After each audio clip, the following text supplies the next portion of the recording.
journalists, they ask a lot of questions. It's a small town, and they go to interview this woman. She's in her early 80s. I guess she's about 80, and she'd just gotten married for the 4th time. And they thought, well, I'll make a nice, kind of human interest story. So the interviewer goes out to ask her some questions about her life and what it was like to marry again at 80, and then about her husband's occupation. And she said, well, he's a funeral director.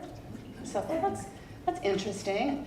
Would you mind telling me more about your earlier life and what you did and who you were married to and so on? And so she thought for a little while, back over all those years. She said, well, she first married a banker when she was in her 20s. And then in her 40s, she married a circus ringmaster. And then in her 60s, she married a preacher. I thought, well, that's so interesting. And I said, finally, in her 80s, she's marrying a funeral director. Well, the interviewer was kind of astonished. She said, that's amazing. Why do you suppose you married men with such diverse occupations? And she said, well, I married 1 for the money, 2 for the show, 3 to get ready, 4 to go. That's a good joke, isn't it? I don't know who writes these jokes, but that's a good one, I think. That's a good one. Questions, so important to us spiritually, I think. My title is Live the Questions. And it's really a quote from Rainer Maria Rilke, the great poet. Have any of you read Rilke, especially his Letters to a Young Poet? I think it's just such a wonderful, wonderful text. He was only like 27 in it. He gave all this really wise advice to a young man who was dealing with a lot of confusion. And so I'm just going to start with this little quote from that, Letters to a Young Poet. It's about questions. He said, I ask you, dear sir, to have patience with all that is unresolved in your heart, and to try to love the questions themselves, like closed rooms, like books written in a foreign language. Don't try to find the answers now. They cannot be given anyway, because you would not be able to live them, for everything is to be lived. Live the questions now. Perhaps you then may gradually, without noticing, one day in the future, live into the answers. Isn't that lovely? Lovely. And it's such good advice for dealing with times of uncertainty and confusion, where we have questions and no answers, where maybe we can't even formulate the questions yet. And we all have times like that. And that's very good advice on how to deal with that. It's also advice that we don't often get in life. Would you agree? We tend to be in our sort of consumer-oriented culture. It's much more task-driven, get a plan, follow it, move ahead. Nobody told me growing up to just sit with your questions, just live with them for a while. Did anyone tell you that? And yet I've sort of learned over the years that there's many questions, that's exactly what we need to do with them. We need to just live with them for a while, and it's actually a powerful thing to do. To be able to say, and this is what Rilke is advising, I don't know right now. I'm going to have to sit with this for a while. I'm just going to have to live with it. That's not a practice we're taught, but it's a powerful practice because there is a sort of a mysterious power in questions to draw forth answers from the universe. It's a mystery. We can't explain it, but if we hold them in our minds and hearts, if we live with them, if our antennae are always up, both inside and outside, there's something about living with questions that just calls forth answers. But not on demand, not on our schedule. It's a kind of a thing we live with. All our best teachers, I think, have really emphasized the importance of questions. I was thinking of people talked about the Socratic method. Socrates, presumably the way shower of Western philosophy, he taught entirely with questions. What is morality? He would ask his students or disciples, what is morality? What is virtue? What does virtue mean to you? What is virtue in your life? Everyone just digging a little deeper with each question. Jesus taught with questions all the time in all his healing and teaching ministry. He used questions all the time to get people to reflect on what they wanted, who they were, what was important to them. There's lots and lots of them. What are you looking for? In John, he said to disciples of John the Baptist who were following him, what are you looking for? In Matthew 16, he asked his disciples, who do you think that I am? Who do you say that I am? He's challenging them to think. What do you want me to do for you? He said to two blind men beside the road. Do you want to be made well? He said, or after the crucifixion, Saul on the road to Damascus heard Jesus questioning him in his mind. Saul, Saul, why are you persecuting me? Why are you doing this? Questions come to us in that manner too, I think, all the time. Jesus taught people to ask questions and emphasized that answers would come to them, but they needed to ask. And that's a powerful teaching because, as adults, sometimes we get very full of ourselves and what we know. Would you agree? We think we have answers. We think we know how things work. And we're not with the wide open curiosity of a child. You remember as a kid, and kids are always asking, why, what's that? And that's why they're thriving and they're growing so rapidly. As adults, we sometimes think, well, we know how things work. So I think Jesus was sort of countering that when he was telling people that wonderful teaching about asking, searching, knocking. It's a great teaching from Matthew 7. Ask and it will be given to you. Search and you'll find. Knock and the door will be opened for you. For everyone who asks receives, and everyone who searches finds, and for everyone who knocks, the door will be opened. He's talking about a universe of grace. He's talking about a universe, a God-infused universe that's responsive to us. We just need to ask and be open and have our radar up and be ready to receive and be ready to follow guidance as it comes to us from within and without. So our deepest questions, and they're powerful. They're powerful in our lives. And they're often about who we are. Who am I? And what am I meant to do with my energy? What's the meaning of my life? What am I meant to do in my life? Who am I? What are my gifts? I've always loved the old Alice in Wonderland text by Lewis Carroll. Do you remember Advice from the Caterpillar? It's from where the caterpillar with puffs of smoke coming out in the Disney version just, asking, who are you? And of course, she's a young girl, and she's on an identity journey. She's trying to figure out who she is. Who are you? She's being asked to respond to that. Who am I? Who am I? It's really always been, I think, a hallmark of creativity, of genius, to ask a lot of questions. Albert Einstein, I always love this quote from him, talking about people asking him how he came up with his inventions and new ideas in his work and so on. Well, he said, I was always a little retarded. I never stopped asking the simplest of questions. What am I? Why am I here? Is there a God? What is the purpose of the universe? Basic questions. The questions sometimes we asked as kids. Did you ever ask that question? Well, what is God? Is there a heaven? What is that? We asked these big questions. So I think the teachings always seem to tell us these questions are important. We need to hold them. We need to revere them. We need to live with them. And it's interesting that questions, and again, I think it's because this is a God-infused universe, questions seem to find us. They come to us. They pop up in our heads. They haunt us sometimes in our dreams. A question will come to us and keep nagging at us or nudging us. Wanting to be accepted, I think, and held in mind and heart for a while. They rise from within us, and we're kind of required to hold it for a while and be alert for what's going to come back to us from that. Questions, I think, are really a form of prayer. As we hold these questions in our minds and hearts, we set something in motion, because life is a mystery, and God is in the midst of it, and it's responsive to us. Things will come back to us. I'm sure I'm not the only one in the room who's felt like my life has been punctuated with these kind of questions. Certain questions coming along at a certain time, and they seem to be nudges from within you. What am I meant to do here? What am I missing? How am I meant to use my gifts right now? How am I in my own way? Sometimes that happens. So I thought, here's a personal one from me, and I was going to mention just a few examples of how questions arise for us. And it's really an activity of grace. It's for our healing. It's for our liberation. It's for our growth.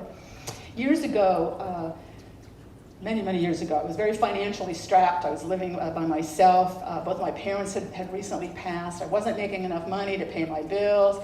I was wanting to write spiritual literature, and I just wasn't getting it together. Nothing seemed to be going right for me. And one evening I was journaling. I've always been a journaler, and I was writing in my, kind of complaining about all these problems in my life, and I realized all of a sudden that it seemed like I felt like I was being victimized. Well, who was I a victim of? Who was victimizing me? And was life victimizing me? And it suddenly came to me, and it looked so ridiculous. I thought to myself, how can you be a victim of your own life? Isn't that a good question?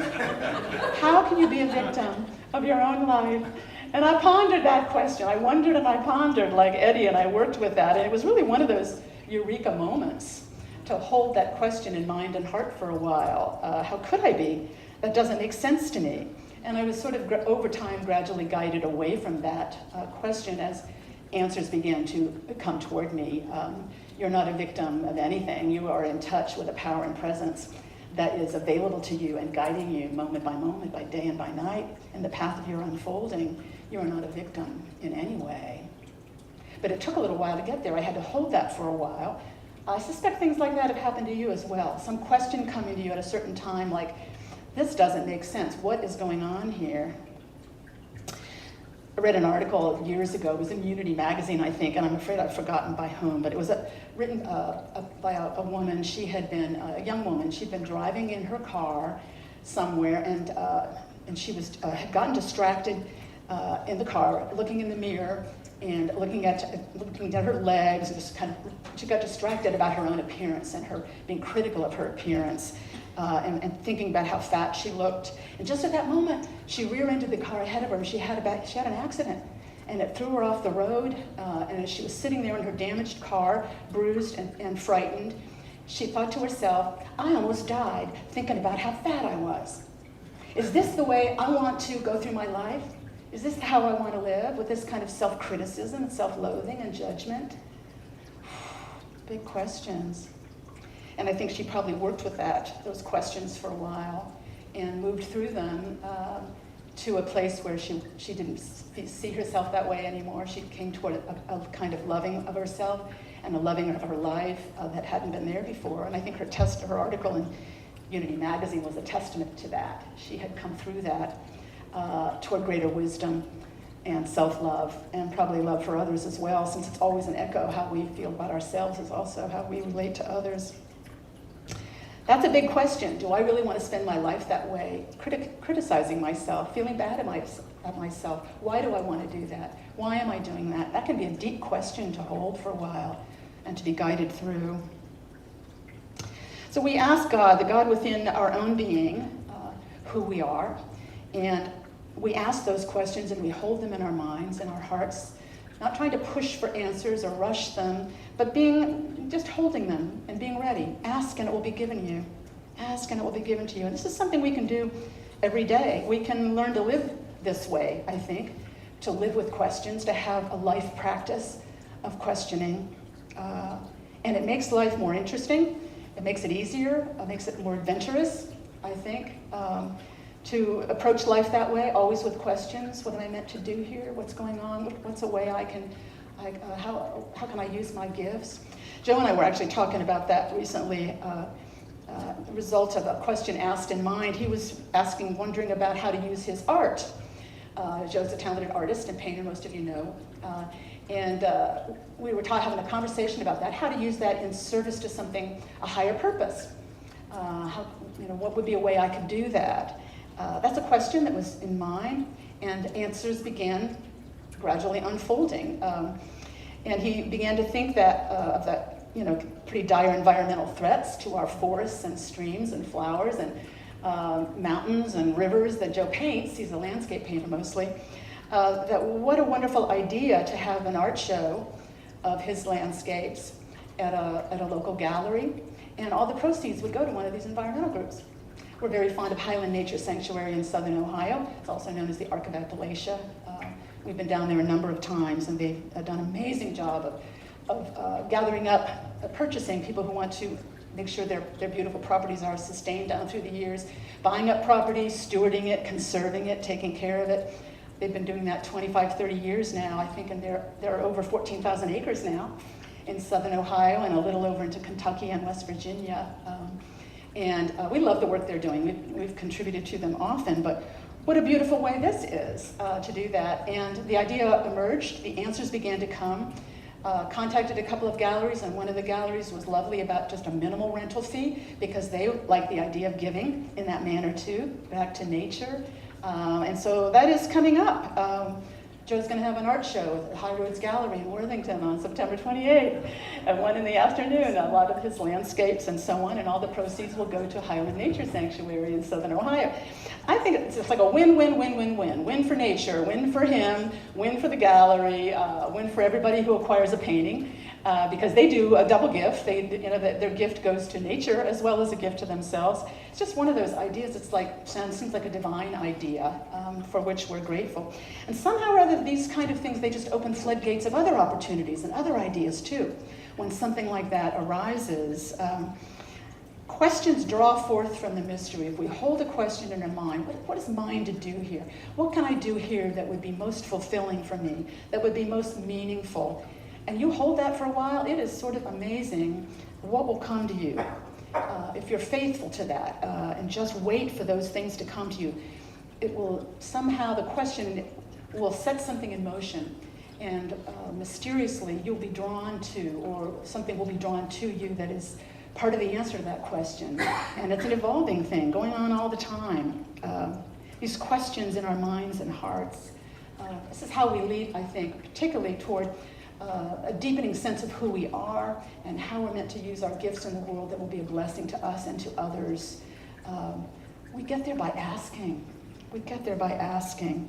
Spiritually, it's a deadening thing to think we know and always kind of go to the same pat answer. This is what I'm supposed to do.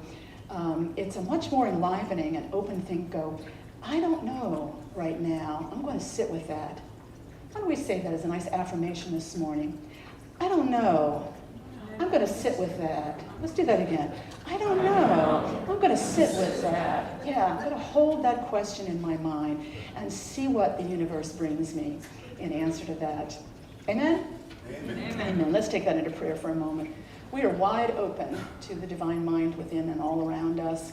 And we know that as we ask questions in our hearts, in our minds, it sets in motion a powerful activity in the universe.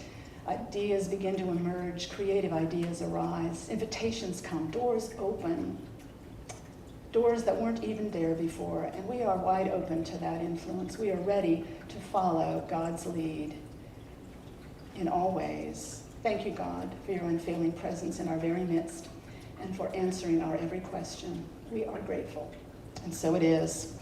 Amen. All right, we got one more song here, I think. And it's a Peter Mayer song. Do some of you remember Peter Mayer? We love so many of his songs. It's called All the World Is One. All right. Okay, Bo.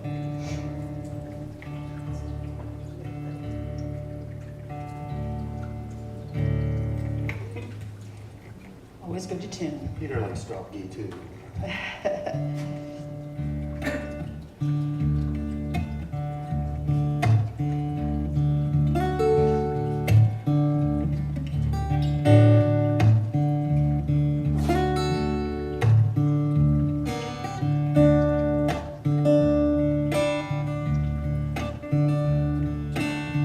You can say that you stand apart, put a fence around your yard.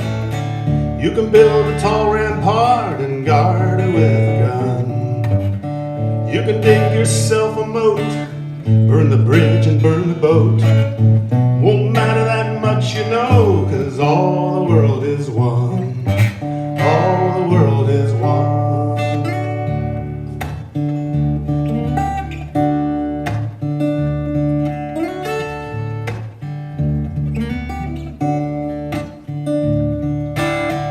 You can march in a big parade every Independence Day. You can raise up your own flag and sing your own anthem. It will ring out out in the air with all the other anthems there, till the winds of the earth declare that all the world is one, all the world is one. Go and ask the Buddha when he's sitting under the tree. Go ask Walt Whitman when he's looking out at the sea. Ask Alan Shepard when he's standing up on the moon, staring at that pearl of blue. Ask an atom in the breath you take. Ask the water by the riverbank. Ask a strand of DNA, it's written in your blood. One life running in your veins, one life from one big bang. You can try and separate it, but all the world is one. All the world is one. Go and ask the Buddha when he's sitting under the tree. Ask Annie Dillard when she's up on Tigger Creek. Ask Alan Shepard when he's standing up on the moon, staring at that pearl of blue. You can take an outbound train, try and make a getaway. You can ride off like John Wayne into the setting sun. But earthlings don't leave town, they just go round and round until they figure out that all the world is one. All the world is one. All the world is one.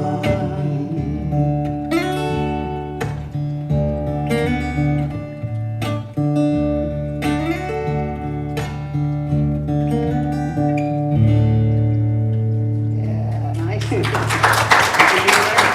you, Peter Mayer. Good song.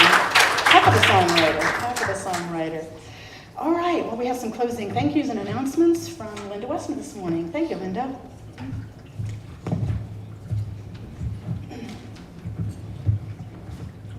Well, first of all, I'd like to give a special thanks to Joanne this morning.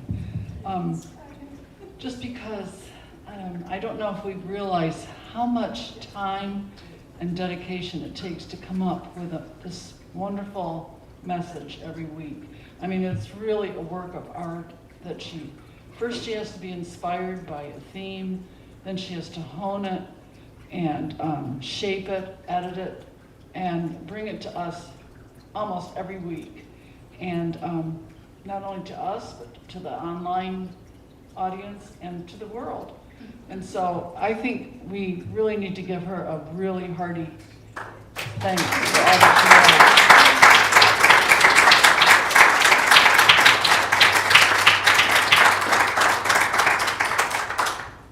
And not only that, but then there is the music that she and Joe present to us. So again, thank you this morning for your wonderful songs that really tie in the theme of the message.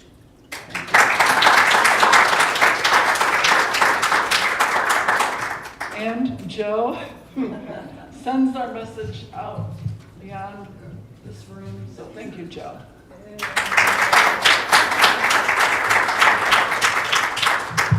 And then, kind of in conjunction with that, we have Feeding Our Souls in the gathering space.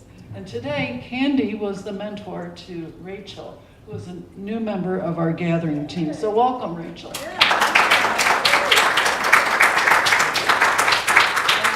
And of course, again, a warm thank you to all of us for your tithes and donations that keep our ministry going. We couldn't do it without you, and we're very grateful. And remember that yoga is on hiatus this week, and then it will start again in September, on the 4th. Joni Bowman will be guest speaking on August 31st, that's next Sunday. Her title is Seeds of Possibility, Honoring Vision, Gratitude, and Quiet Transformation. And I'm looking forward to hearing what she has to say. For those of you who are planning ahead, there will be a memorial service for Dorothy Yost on Saturday, September 20th at 1 p.m. And further out, our fall coffee house has been scheduled on for Friday, November 21st at 7 p.m. And I'm looking forward to that because, as you know, our summer concert was just fantastic. So let's see what we have going on in November. There'll be, let's see. So Linda Sue's, we have to pick our song. So we better get going on that. So are there any other announcements this morning? Okay, well, it's that time to circle up for the peace song and the prayer for peace.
Been there.